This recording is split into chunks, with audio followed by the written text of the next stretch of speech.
do not have power. We have meteorologist Maggie McCall now to talk more about the excessive heat and that heat emergency on that first alert weather day tomorrow and Friday, right? Yeah, that's right. We're issuing a first alert weather day for Thursday and also for Friday because we're seeing excessive heat across the Mid-South, and temperature is going to be in the triple digits. It's going to be feeling even warmer than that. So let's get into it. Looking at clouds and radar, seeing some cloud cover here in the Mid-South, but we're going to be seeing a mix of sun and clouds as we head into the afternoon. You can see really clear conditions just south of us over in Little Rock and on over into central portions of Mississippi and Alabama as well. Over the next 12 hours, temperatures are going to be warm. We're going to be in the 90s, in the mid-90s as we head into the afternoon, and then as we head into our evening, temperatures dipping down into the 80s. And as we head overnight, it is going to be a warm one. As for tomorrow, temperatures again in the triple digits. A first alert weather day for Thursday and Friday. Because of that excessive heat, keep it here for the latest. Back to you, Andrew. Okay, Maggie. Memphis President, CEO, the MLGW CEO, Doug McGowan, has just begun his news conference talking about power restoration and power efforts. Let's listen in. 32,000 customers to go. The map that you're seeing immediately to my left and on your right represents in the areas of blue, areas that were once out that have been restored. The areas in red are areas that we are still working on restoration for. So substantial work has been conducted and completed all over our service territory, but there is more work to do.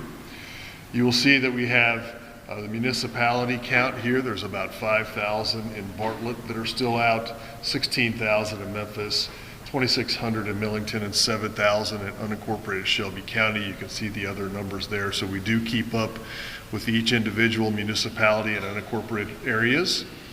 And we have work happening in all of those areas. The work today is being conducted, the restoration efforts, by 101 repair crews. That is up by 10. We had another 10 contract crews join us overnight. And they are supported by an army of hundreds of other personnel that are handling logistics, information, engineering, and support for this work that is happening. So it's not just the 100 crews, they're supported by a whole team of people to allow them to do their work. If you'll go to the next page, there were some questions that I realize we always get. I don't see crews in my neighborhood. What you see here is a snapshot. It was taken just a while ago. These are the MLGW crews that are out there, but just a reminder that our contracted crews, we don't have a GPS position on them, but if I did, there'd be another 64 vehicles on the map up there, just showing that relative to the outages, you'll see vehicles represented here. That's our crews that are working every place around the service area. So be sure to know that there are crews working on every outage that we have in the area. We do know that there is heavy damage in the Shelby forests, the Bartlett, the Raleigh, and the Millington areas. Those are the areas where the most severe damage was incurred, and so we have the majority of crews, or a large number of crews working on those outages. I shared yesterday that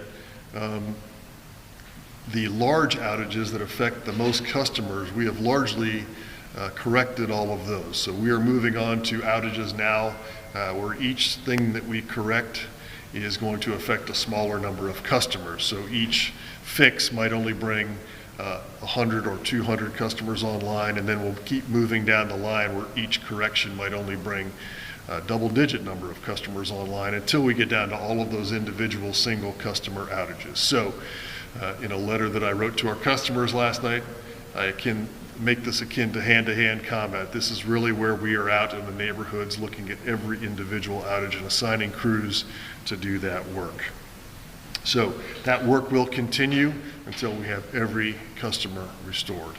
If I can move to the next slide. As you all know, next one, Mike, we had to issue a precautionary boil water advisory for the extreme northern part of Shelby County because of some impacts on our water wells that serve that area. I'm happy to report that we have lifted that boil water advisory as of 11:25 this morning. We never detected any issues in the water whatsoever. Just a reminder that once the pressure gets below 20 psi, we have to, by statute, issue that advisory. But the water was always safe, and we've confirmed that with testing and have lifted the boil water advisory as of now. Next. I did want to focus a little on the weather. I realize, speaking with the media here, this is something that you guys pay a lot of attention to. The temperatures today are high, and they're getting hotter over the next few days. That is going to make it tough for everyone in our community. And so we're moving from an electrical emergency into kind of a heat advisory emergency for everyone, whether you have power or not. So I would ask everybody to share best practices when it is extra hot. Everyone obviously should stay well hydrated, but resources for folks in the community who still don't have power are going to be important. And making sure that people are aware of where the cooling centers are, where areas of respite are, is important. The Office of Emergency Management with the City of Memphis, Shelby County Emergency Management Agency, they will make an announcement when there is formal cooling centers established for overnight, so I would ask that you look at those agencies for information about that. Similarly, when the temperature gets very high, it really drives demand for our electric system, and the load on our electric system gets very high. And so what I'm going to ask is that everybody use sensible measures to conserve electricity where and when you can. Irrespective of an electrical outage, we want to do that. Our recommendation is that you set your thermostat in your home no lower than 78 degrees. If you set your thermostat lower than 78, it's very likely that your air conditioner is just going to stay running continuously. 78 is our recommendation. We are doing that in all of our MLGW buildings as we do every day. I ask everybody to do that. I also ask that you avoid any unnecessary electrical demands during peak hours, and peak hours are those late afternoon and early evening. So, for instance, if you have an electric dryer and you're drying some clothes, I ask that you do that maybe later at night or very early in the morning before the morning rush hour. So some sensible conservation just to make sure that we preserve all of the electricity that we do have. I realize there's a temptation when it's hot just to put that thermostat all the way to the left side and try to get some cool. 78 will feel very cool when the temperature is close to 100 outside. So if everybody could help with that, we would certainly appreciate that over the next few days. Moving on. We do know, as I mentioned, that there are some customers who have lost food because of refrigeration. If you have SNAP benefits, I'll leave this up. There's information here where you can get SNAP benefits restored. Next. Also, we do have some respite areas and cooling centers that are open today. Bartlett Baptist, Faith Baptist, and the Memphis Public Libraries are open. Those are areas where you can go and get some respite from the heat. That will continue for the next few days. Also, as I said, the emergency managers for Shelby County and all of our cities will come together and announce, pardon me for the interruption, they will announce when there are formal cooling centers established. And so that formal cooling center is typically operated overnight and supported with the kinds of resources that you need for people to get the care that they need. I just want to put a note of emphasis on this. In addition to these resources, if you just don't know where to turn, in an emergency we ask people to call 911, and that's not what we're talking about. If you see a pothole, we ask people to call 311 and report that. There's another number that you can call. It is 211.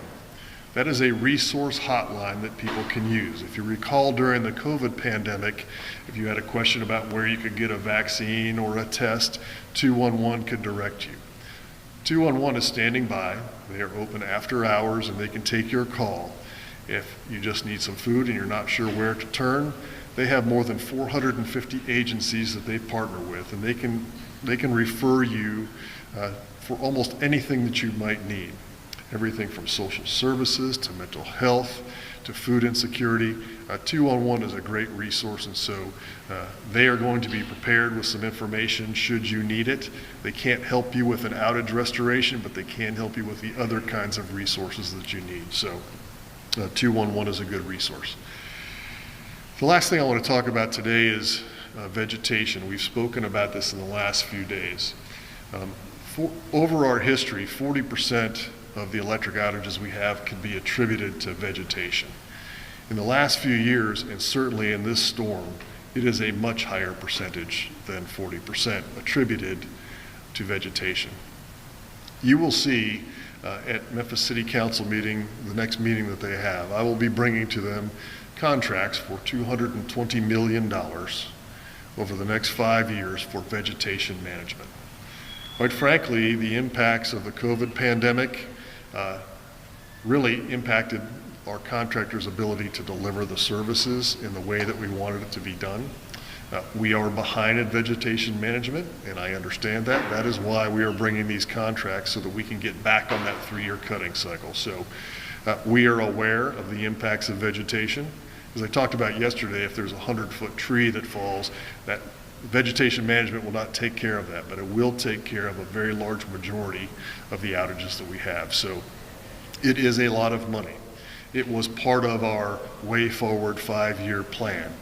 We are bringing on 3 separate contractors to make sure that no one contractor can underperform and we can still get the work done. So look for that coming at the City Council meeting in about another week's time. And once we get that, we will get those crews to work immediately as a part of our process to really improve the reliability and resilience of our electrical system. So with that, I'll stop and take questions. Doug, our viewers want to know if the outage map is working, because 4 days into the crisis, they're calling and being told they're the first to report an outage in their neighborhood. Why is that?